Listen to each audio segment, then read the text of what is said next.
Jadi karena inilah sebenarnya saya juga mau memutuskan untuk berhenti mengikuti jejaknya Reza Arab, Skin Indonesian, dan juga YouTubers lainnya. Gue benci banget sih begini. Halo, perkenalkan saya Dozel. Buat teman-teman yang baru kenal, saya sudah nge-YouTube di Indonesia. Emang di mana lagi ya kalau ke Indonesia? Saya sudah nge-YouTube kurang lebih selama 10 tahun, termasuk generasi pertama di YouTube bareng Raditya Dika, Bena Kribo, Chandra Leo, Skin Indonesian 24, dan hari ini sesuai dengan request teman-teman semuanya, saya mau membahas tentang perasaan saya tentang YouTube dan juga pendapat saya tentang Skin Indonesian 24 yang mengumumkan bahwa tahun ini adalah tahun terakhir mereka di YouTube alias berhenti dari YouTube. Sebagai konteks saja, Skin Indonesian 24 terdiri dari Andovi dan Jovial. Mereka dua bersaudara dan mereka sangat terkenal dan juga vokal di eranya kami. Mereka juga sangat sukses sekali karena mereka adalah orang-orang yang smart. Mereka pernah bikin film dan sekarang pun mungkin masih bikin film juga. Saya pernah diajak di film YouTubers. Terima kasih Andovi dan Kajo. Mereka masih muda tapi sudah sukses. Tapi kemarin mengumumkan bahwa mereka berhenti dari YouTube. Silahkan klik link yang di bawah kalau pengen lihat lebih lengkapnya. Di video pengumuman berhentinya Skin Indonesian dari YouTube, ada kata-kata Kajo yang sangat mengena di hati saya, yaitu dia bilang YouTube was cool but now it's just business. Saya setuju banget sama Kajo. Menurut saya YouTube yang dulu memang menurut saya juga jauh berbeda dengan YouTube yang sekarang. YouTube yang sekarang lebih mengekspos dan mengedepankan konten-konten TV dan juga artis-artis yang masuk ke YouTube. Sebenarnya tidak bisa disalahkan juga karena sebenarnya sistem algoritmanya YouTube dan juga sistem rekomendasinya YouTube ya merupakan cerminan dari masyarakat dan penonton YouTube yang sekarang. Kalau dulu penonton YouTube kan hanya terbatas teman-teman yang punya akses internet dan juga bisa nonton pakai wifi di rumahnya, tapi sekarang kan enggak. Sekarang semua lapisan masyarakat bisa mengakses YouTube dengan kuota yang murah, dengan smartphone yang nggak perlu mewah, sekarang sudah bisa akses YouTube. Jadi memang selera masyarakat kalau secara kuantitas memang lebih banyak yang selera yang menyukai yang seperti itu, yang suka drama, yang suka pamer-pamer kemewahan, yang suka konten-konten TV. Jadi wajar banget kalau sekarang trending dan rekomendasi YouTube lebih ngebelain konten-konten TV dan juga lebih kasih penghargaan kepada artis-artis dan juga selebriti yang masuk ke YouTube. Menurut saya memang tidak bisa dihindari karena ya baik lagi, itulah cerminan penonton YouTube sekarang. Memang berbeda. Sebenarnya saya jujur juga berpikiran untuk berhenti dari YouTube berkali-kali teman-teman. Karena saya juga merasa YouTube udah nggak ngedukung kreator awalnya. Saya sedih banget kalau ngelihat channelnya Ryan Higa. Subscribersnya banyak banget, tapi view-nya tidak sebanding dengan subscribersnya. Dulu saya sedih ngeliat Ryan Higa, tapi sekarang saya sedih ngeliat diri saya sendiri juga. Subscriber saya juga mengalami apa yang Ryan Higa alami. Saya juga mengalami apa yang PewDiePie alami. Saya juga mengalami yang kreator-kreator luar negeri alami. Jadi apa yang kita bangun, subscribers yang kita bangun selama 10 tahun tuh kayak nggak ada artinya karena udah nggak ngaruh, karena subscribers kita juga nggak dinotifikasi, nggak masuk rekomendasi, nggak masuk timeline, video kita juga nggak masuk beranda dari subscribers kita. Jadi kayak nggak ada gunanya gue bangun 10 tahun membangun jumlah subscribers ini, karena in the end ya harus bertarung dengan sistem yang baru lagi ya, karena ya sistemnya berubah. Jadi apa ya, kalau dibilang sedih ya sedih banget sih sebenarnya. Bahkan kalau boleh sesumbar ya, di Indonesia kita yang generasi pertama ini, kita yang apa ya, bisa dibilang kita yang membangun komunitas awal, kita yang datang ke acara-acara seminar, kita yang datang ke acara-acara sekolah untuk menjelaskan apa itu YouTube. Ayo ikutan juga jadi content creator di YouTube, ayo berkarya di YouTube. Ini bisa jadi platform yang kalian bisa hidup dari passion kalian. Itu kita yang datang ke diwawancara di TV, datang ke seminar-seminar, datang ke sekolah-sekolah, kita yang memberitakan YouTube gitu. Kita yang membangun komunitas ini, tapi kita sekarang kreator-kreator ini tidak dihargai. Bisa nggak jangan main piano? Saya lagi ini, jangan sedih-sedih. Oke? Ya, thank you. Saya emosi dia main piano sedih. Sebenarnya pengen bilang gitu, cuma ya nggak bisa ngomong gitu juga karena nanti kita dicap sombong lah sama netizen, nanti dipotong lah video itu. Kalau boleh gitu ngomong sesumbar ya bisa dibilang di Indonesia generasi pertama ini kita yang bangun komunitasnya, kita yang beritain ini loh ada YouTube, ada kita di sini. Tapi sekarang sistemnya ngelawan kita. Jadi saya wajar banget sih dan saya maklumin banget Skinny memutuskan untuk berhenti. Dan kalau kata Jovi, sekarang YouTube is just business, ya bener banget. Bahkan sampai titik ini sekarang tuh udah normal untuk apa ya? Kalau lu mau kolaborasi sama YouTubers yang lebih besar, lu harus bayar. Which is what dulu ya zamannya kita Rando minta duit bayaran untuk interview skripsi itu viral dan dibenci sama komunitas. Tapi sekarang YouTubers besar minta bayaran untuk kolaborasi puluhan juta sama YouTubers kecil, kayak oh ya udahlah dia memang kan udah besar gitu. Kayak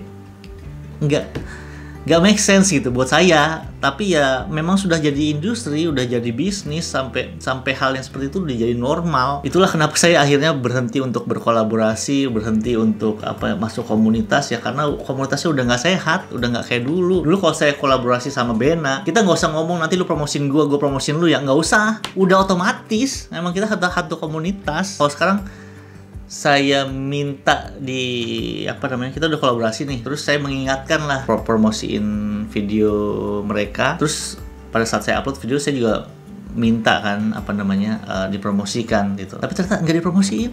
Sampai diingetin berkali-kali tidak dipromosiin. Gila gak sih? Gokil. Jadi benar-benar saya akhirnya adalah nggak usah collab lagi lah, jalan sendiri aja lah. Sebegitu industrial dan sebegitu bisnisnya YouTube ini. Tapi saya nggak bisa marah juga. Kenapa? Karena memang media-media ini memberitakan penghasilannya YouTubers ini berdasarkan social blade. Social blade itu ini nggak jelas nih ya. Estimated monthly earning, penghasilan bulanan ya kan, itu antara $2.100 sampai $33.000. Itu kan antara penghasilannya 20 juta sampai berapa tuh? 330 juta gitu. Kayak 2 juta, kayak apa ya? Penghasilan tuh 1 juta. Pokoknya nih Edozel penghasilannya antara 1 juta atau 100 juta setiap bulan. Kan nggak tahu yang mana, jadi 1 juta, apa 10 juta, apa 20 juta, apa 30 juta, apa 40 juta, apa 50 juta, apa 100 juta. Tapi yang diambil ujungnya. Kan nggak make sense. Ini kan tebak-tebakan random namanya, ya kan? Sama kayak gaji Fajar nih ya, kira-kira antara 500.000 sampai 1 miliar lah gitu. Tapi orang anggapannya 1 miliar gitu. Jadi ya memang semua orang masuk ke YouTube berlomba-lomba dengan harapan, dengan impian bahwa semua YouTubers akan dapat 1 miliar setiap bulan. Padahal AdSense tuh nggak gitu cara ngitungnya.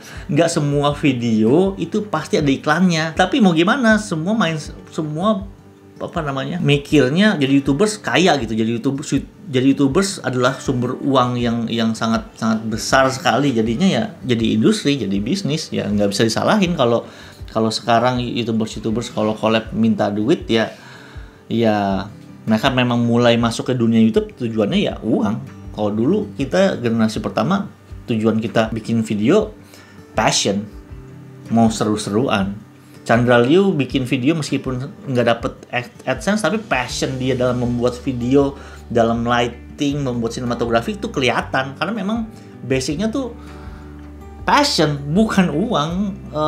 Sini Indonesian juga berani bersuara, berani vokal, karena ya passion, bukan duit. Jadi memang berbeda generasi YouTubers. Dulu saya mulai YouTube belum ada AdSense, saya nggak ngerti kalau ada AdSense. Jadi saya mulai YouTube aja. Jadi ya memang YouTube is now business ya. YouTube is now business. Saya jadi emosi nih. Saya harus cooling down. Saya sudah mulai emosi sebagai seorang ayah.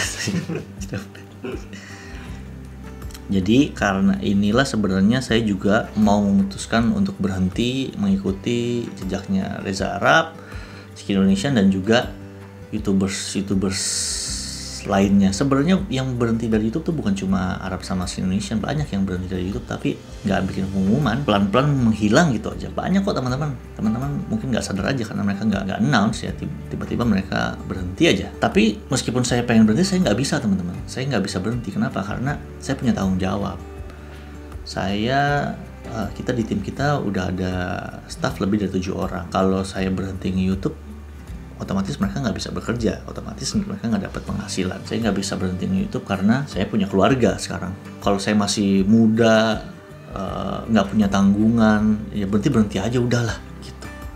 Tapi nggak bisa, saya butuh bikin tabungan juga buat masa depannya BBL. Saya juga punya tanggung jawab untuk warteg gratis. Saya harus bisa tetap maintain warteg gratis supaya tetap bisa jalan. Makanya sampai detik ini saya masih konsisten untuk bikin video YouTube, masih memaksakan diri untuk bikin video YouTube. Meskipun dengan idealisme saya nggak mau drama, nggak mau bikin konten yang sensasional, terkadang demi AdSense, demi nutupin ongkos produksi ya, kita kadang-kadang juga bikin video-video yang judulnya lumayan sensasional, kayak belanja pakai hazmat padahal nggak gitu. Borong hand sanitizer padahal kita bikin sendiri hand sanitizer. Iya, kadang-kadang nyerempet-nyerempet juga karena kita butuh view itu, butuh AdSense, butuh supaya algoritmenya YouTube lihat bahwa wah ini video yang bisa dimasuk rekomendasi nih. Makanya saya sering banget suruh minta kalian untuk komentar apa aja lah, pokoknya berkomentar supaya bisa masuk rekomendasi di YouTube. Jadi kita masih sesekali bikin video-video yang yang agak nyeleneh lah supaya demi AdSense, demi nutupin ongkos produksi, demi staff. Bahkan bulan ini pun kayaknya kita nggak nutup ongkos produksi. Kalau saya nggak bikin video-video yang kayak gitu, ya bisa jadi tim kita Easy Crew nggak gajian. Dan kita semua nggak mau hal itu terjadi. Makanya kita harus berusaha lah di YouTube meskipun sistemnya sudah tidak membela kita. Jadi kita kayak terpaksa bikin video-video yang nyeleneh-nyeleneh, padahal saya pengennya tuh ya bikin video warteg gratis. Tapi ya mau gimana, view-nya nggak banyak. Karena untuk produksi pengen bikin video yang kasih solusi dari curhatan teman-teman sama Mami El berdua, istilahnya relationship advice. Tapi ya view-nya nggak nolong, cuma 100.000 view doang. Ya berat jadinya, ya kita terpaksa harus bikin video yang kadang kita sendiri nggak srek demi nutupin ongkos produksi. Karena style saya yang sebenarnya kan video sketsa-sketsa yang pendek-pendek, sedangkan YouTube maunya videonya di atas 10 menit, jadinya nggak sesuai dengan style saya. Saya juga kalau traveling juga pengennya kayak video kita yang waktu jalan-jalan di Thailand waktu zaman dulu tuh 7 menit masih viral, dan memang saya sukanya seperti itu, video yang singkat, jelas, padat. Tapi ya sekarang ya harus dipanjang-panjangin demi algoritma, demi nutupin ongkos produksi teman-teman. Contohnya nih ya, video kita yang sketsa parodi di TikTok itu view-nya jutaan, sedangkan di YouTube kita upload ulang videonya nggak sampai 200.000. Jadi sistem algoritma itu menuntut kita untuk melakukan yang di luar stylenya kita, di luar kesukaannya kita, di luar passionnya kita. Jadi saya bikin video yang sesuai dengan algoritmanya YouTube, yang meskipun tidak sesuai sama style saya, tapi mau gimana lagi, kalau kita sebulan nggak nutup ongkos produksi ya kita nggak gajian jar. Di titik ini mungkin kalian pikir, wah nih YouTube jahat banget nih orang-orangnya. Enggak teman-teman, sebenarnya YouTube baik banget orang-orangnya, dan YouTube sebagai perusahaan pun masih mikirin kreatornya. Dan curahan hati yang saya sedang lakukan ke teman-teman ini, meskipun saya nggak pernah cerita ke kalian, tapi saya cerita ke orang-orang YouTube, saya cerita ke pembesar-pembesarnya YouTube, pejabat-pejabatnya YouTube. Waktu kita dikirim ke Jepang, waktu kita dikirim ke Korea, saya ngomong sama pejabat-pejabatnya YouTube, ini loh, kita yang bangun komunitas YouTube ini, kenapa lu tinggalin kita sekarang gitu. Jadinya dari YouTube juga berpikir keras bagaimana caranya untuk mensupport kreator-kreator ini yang dulu membangun komunitas, dan akhirnya mereka memutuskan mengeluarkan sebuah fitur membership. Jadi sebagai solusi bahwa YouTubers, kreator-kreator ini nggak perlu mikirin view, nggak perlu ngikutin tren, nggak perlu bikin video yang sesuai dengan algoritma. Jadi biarin member-membernya, penonton-penonton setianya yang benar-benar sayang sama kreatornya, yang benar-benar pengen dukung kreatornya, dengan cara join ke member dengan memberikan uang langsung ke kreatornya. Jujur begitu saya dengar membership ini, saya bukannya seneng, saya bilang lu makin ngaco apa YouTube apa gimana sih? Jadi lu minta penonton saya nih untuk kasih duit ke saya gitu. Saya apa kata netizen gitu kan? Nggak apa ya? Menurut saya jalan keluar yang ngaco banget ini. Tapi semakin kesini setelah melihat PewDiePie, Markiplier, MrBeast, YouTubers luar negeri yang saya suka nonton dan sudah mengaplikasikan sistem fitur membership ini, saya merasa bahwa ternyata benar kreator-kreator luar negeri mulai kembali ke passionnya masing-masing, mulai nggak perlu mikirin gue harus bikin konten yang viral nih supaya masyarakat semuanya pada suka, pada nonton, jadi viral lagi. Dan ternyata lumayan works. Dan saya berpikir bahwa kreator-kreator juga jadi nggak perlu mikirin views, nggak perlu mikirin AdSense, karena mereka tahu bahwa member-membernya sudah mendukung dan pasti mendukung mereka. Selain itu juga member juga merasa lebih dekat sama kreatornya karena mereka punya eksklusif badge kayak begini, dan juga ada emoji, ada video eksklusif juga yang memang yang cuma member yang bisa akses. Tapi saya nanya sama YouTube, lah nanti penonton-penonton yang lain yang nggak bisa bayar gimana? Ini kan Indonesia ya, maksudnya kalau orang luar negeri mungkin mereka punya lah duit ya, saya nggak tahu juga sih pokoknya. Tapi penonton Indonesia kan nggak semuanya punya uang dan nggak semuanya mau memberikan uang, apalagi sudah terbiasa sama nonton YouTube gratis gitu kan. Tapi dari jawaban dari mereka adalah untuk yang nggak member yang nggak terjadi apa-apa, mereka tetap nonton YouTube seperti biasanya, nonton video reguler kamu ya seperti biasanya, tidak ada yang berubah.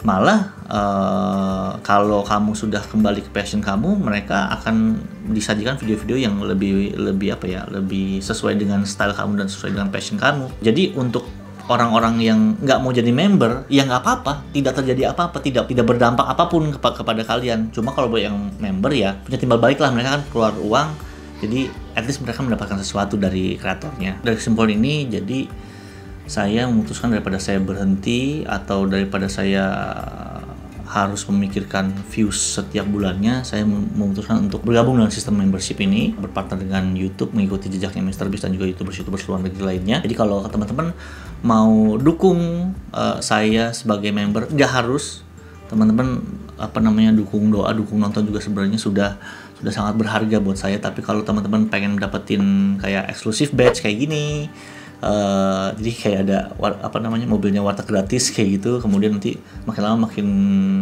jadi keren, makin lama semakin lama kalian jadi member, kemudian ada emoji eksklusif, kemudian ada video-video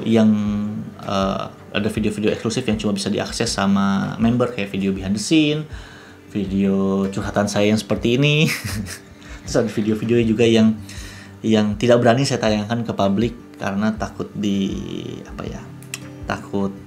dipelintir sama netizen yang berkonotasi jahat. Ada juga Q&A, jadi kalau teman-teman mau gabung nanti juga bisa dapat akses ke Discord, jadi kita bisa ngumpul. Saya rasa cukup baik lah buat kita membangun komunitas yang seru. Jadi kalau teman-teman mau join jadi member, silahkan klik join di deskripsi bawah atau di komen bawah atau di klik joinnya, nanti tinggal ikutin aja petunjuk selanjutnya. Dan di sistem member ini juga saya lebih berani untuk curhat di YouTube karena pastinya di membership tidak ada netizen yang jahat atau bocil yang kurang sopan santun ya. Jadi saya rasa it's gonna be a good community lah buat kita. Oke, sebenarnya saya paling nggak suka bikin video kayak gini.